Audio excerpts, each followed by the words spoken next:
Hi hello friends, இன்றைக்கி நம்ம மைதா மாவில் பாதுஷா எப்படி பண்ணலான்னு பார்க்கலாம். இதுக்கு வீட்டில் இருக்க பொருளே போதும்.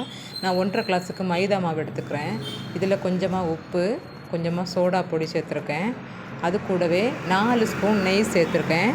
நீங்கள் மாவு கொஞ்சம் அதிகமாக எடுத்தால் அதுக்கேற்ற மாதிரி நெய் சேர்த்துக்கோங்க. நெய் நிறைய சேர்த்தாலும் தப்பு இல்லை, நல்ல டேஸ்ட்டாக தான் இருக்கும். நான் 4 ஸ்பூன் எடுத்திருக்கேன். அதை நல்லா தண்ணி விட்டு லைட்டாக பிசைஞ்சிட்டே வாங்க. முதல்ல நிறைய தண்ணி விட்டுறாதீங்க, கொஞ்சம் கொஞ்சமாக விட்டு பிசைஞ்சிட்டே வாங்க. ரொம்ப அழுத்தம் கொடுத்து பிசைய வேண்டாம், நல்லா சாஃப்டாகவே பிசைஞ்சிட்டே வாங்க. அதை இப்போ ஒதுக்கி வச்சுருவோம். ஒரு 10 நிமிஷம் அது மாவு நல்லா சாஃப்டாகட்டும். அப்புறமா நம்ம இதுக்கேற்ற சுகர் சிரப் ரெடி பண்ணுறோம்.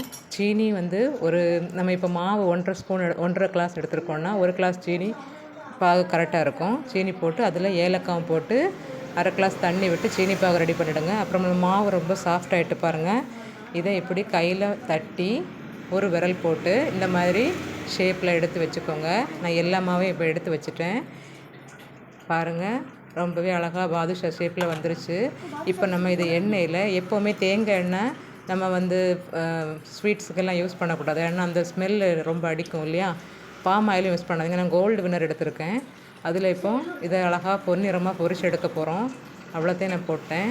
இங்கே பாருங்கள், 1.5 கிளாஸுக்கு எனக்கு இவ்வளோ பாதுஷா கிடச்சிருக்கு. கோல்டன் கலரில் வந்துருச்சு பார்த்தீங்களா. இப்போ நம்ம ரெடி ஆகிட்டு இந்த பதத்தில் எடுத்துக்கோங்க. இப்போ நம்ம அந்த சுகர் சிரப்பில் இதை போட்டு உங்களுக்கு எவ்வளோ டைம் வேணுமோ ஒரு 20 நிமிஷம் போட்டு எடுத்திங்கன்னா ரொம்ப நல்லா இருக்கும். நல்ல ஜூஸியான பாதுஷா ரெடி ஆகிடும். ரொம்பவே நல்லா இருக்கும். இது வீட்டில் நீங்கள் ட்ரை பண்ணி பாருங்கள். பிள்ளைங்களுக்கும் ரொம்ப பிடிக்கும். பிடிச்சிருந்தால் லைக் பண்ணுங்கள், சப்ஸ்கிரைப் பண்ணுங்கள்.